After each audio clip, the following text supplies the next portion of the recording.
I'll be installing on a 69 Mustang some LED sequential taillights. They're from United Pacific and I bought them from CJ Pony Parts.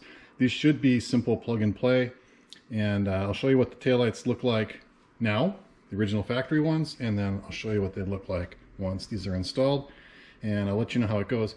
Online it said there might be a relay or something required. I'm going to try and do it without. I've read that it's not necessary, so my hope is that these go in, just plug them in, and we're all set, and I won't need that. But I'll show you now what it looks like with the before. So in the car right now are the stock taillights. They are original to the car, never been touched, never been replaced. It's got the 1157 bulb.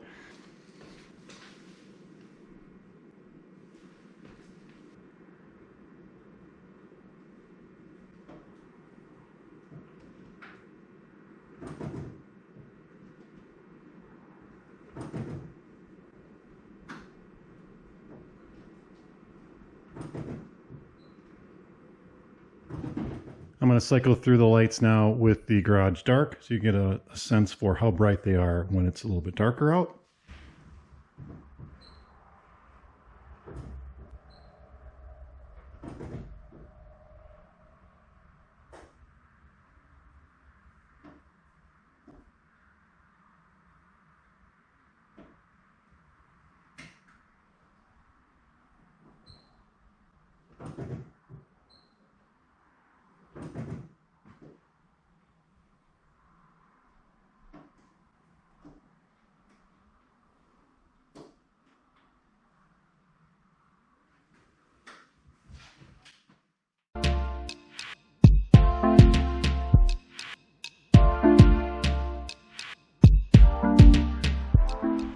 And then one last time, this is the flashers on with the driving lights off inside the garage. So this is just garage lights. This isn't outdoor daylight, sunlight directly on the taillights.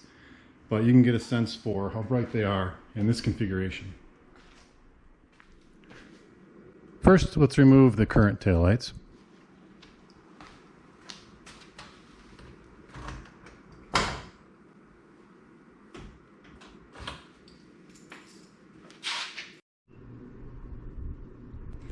On each of the buckets, there's 4 nuts that come on the back of a stud that comes through, so you're going to need a deep well socket, 7/16, 2 on the top, 2 on the bottom.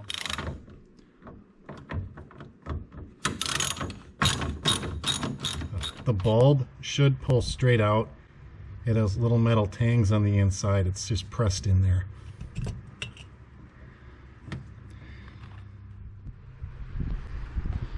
And there it is, the original one out. You can see that rubber gasket I was talking about. Mine isn't torn, but it isn't new either. Alright, so the first thing we need to do is we need to get this rubber gasket off. There are 6 screws that hold the lens to the housing, and the screw heads are behind this rubber gasket. So we got to peel this off. We're going to do it carefully. It's old and could be brittle, and it doesn't appear as though it's ever been off before. So, I mean, it's tight on the bottom. I don't want to rip it. I'm just going to take my time. I keep trying to get my fingers behind it to pry it forward rather than pull on it. Hoping the other side is better.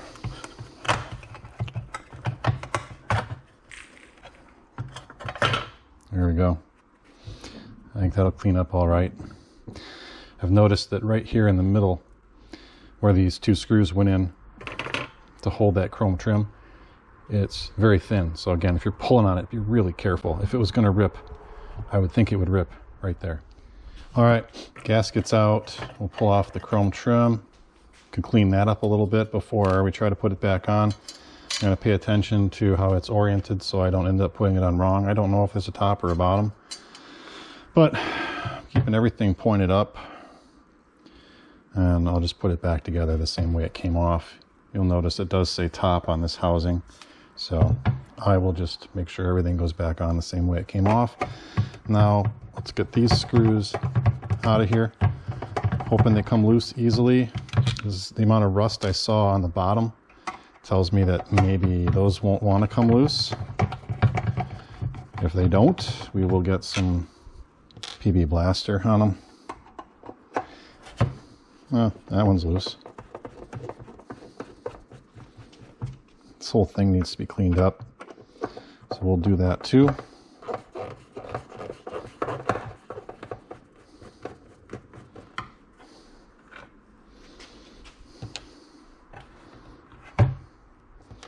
So then this lens comes off.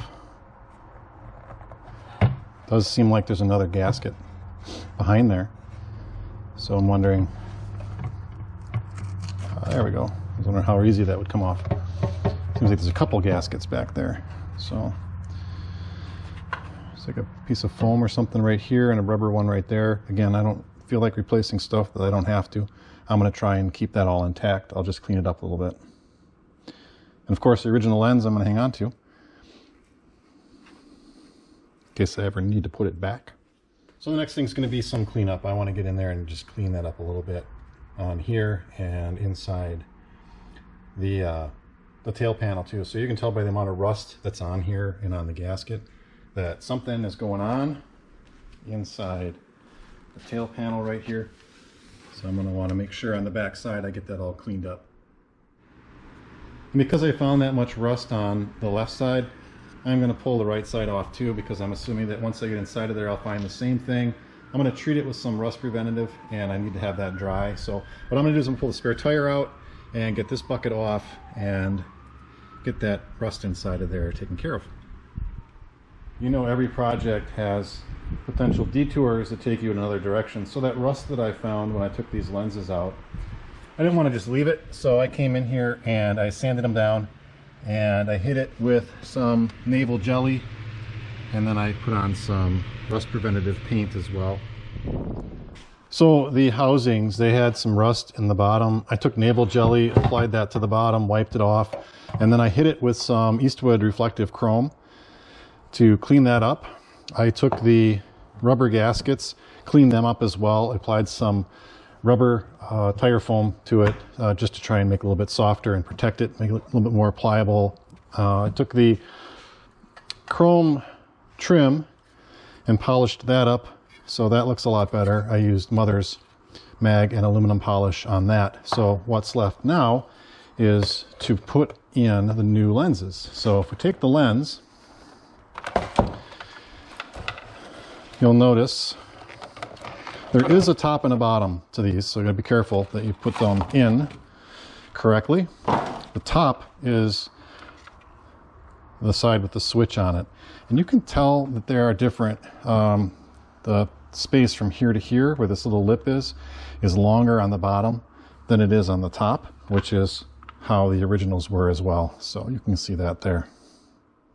On the new lenses, that switch that I mentioned, that determines which way the lights light. There isn't a left and a right side to these lenses. They're universal. So if you're putting this on the left side of the car and you want the light to go from the inside out, have the switch going to the left. So for the driver's side, it's going to go to the left. And I have the switch going to the left. On the right side, it'll be the opposite. There's also a yellow wire in here, and this is used if you don't want the brake lights to light up sequentially. I do, so I'm not going to be using this wire. What I am going to do is I'm going to cut this off, and I'm going to put on a piece of heat shrink tubing.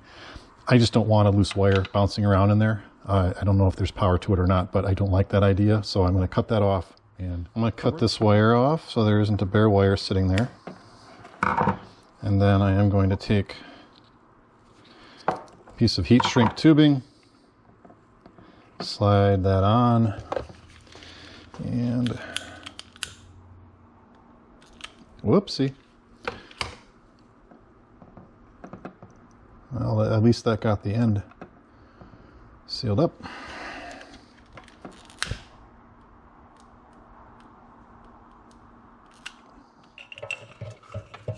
I'm going to put the wire for the bulb outside. I'm going to leave that yellow wire inside. I don't want that coming through and just sitting in the trunk.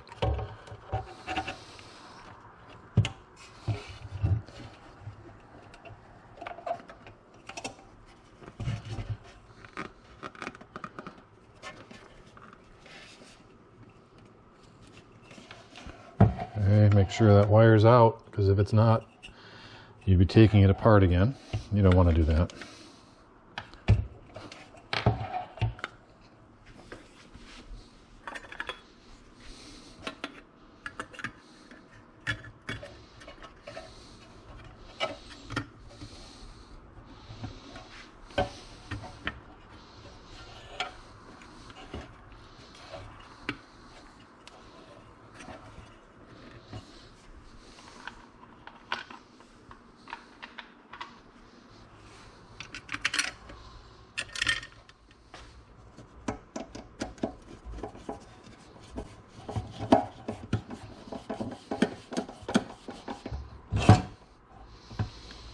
go crazy tightening these down. It's just plastic. Also, be really careful polishing up your trim. That is the thinnest piece of metal. It would be very easy to bend it. And if you bend it, it's not going to fit properly. Or worse, you could actually break it.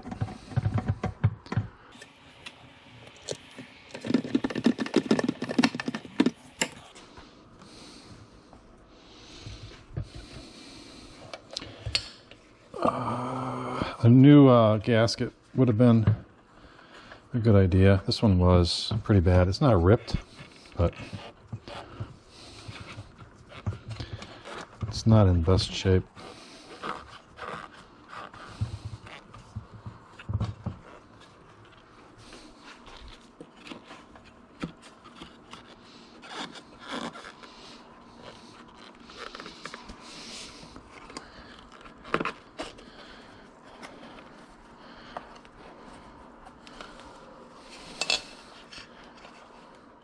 Trying not to scratch up the new lenses here.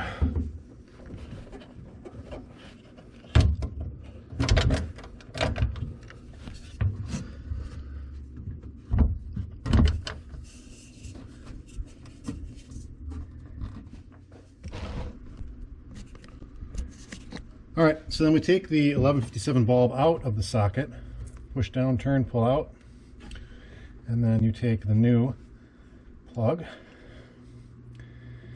and put it in, push down, and turn it.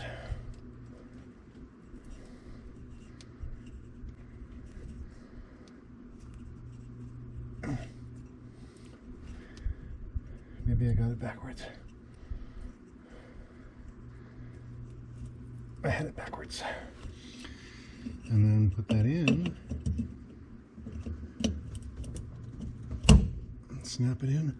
I'll redo these clips after I test the lights out. So that's the new light in. Looks good.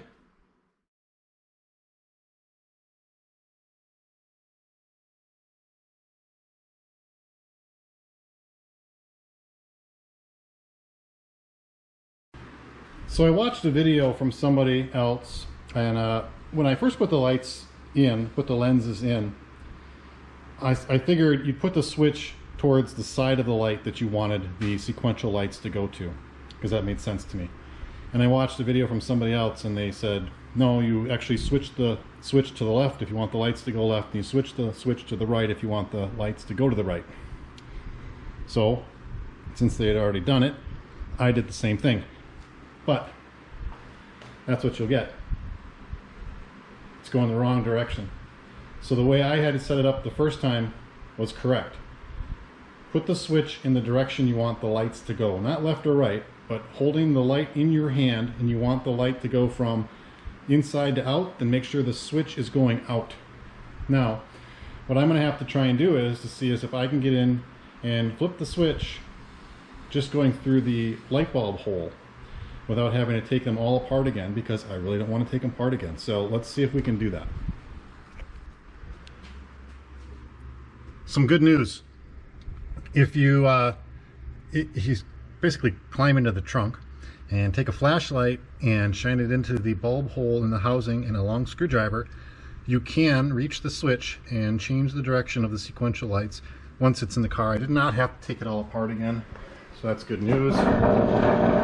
So now, going in the direction I wanted it to. Compare this to the beginning of the video where I showed you what the original incandescent bulbs looked like. This is what the new LEDs look like. A lot brighter, a lot crisper, and obviously the sequential action is new, and the original bulbs don't do that. Without the yellow wire connected, the brake lights and the hazards come on just like the turn signals. They go from the inside out.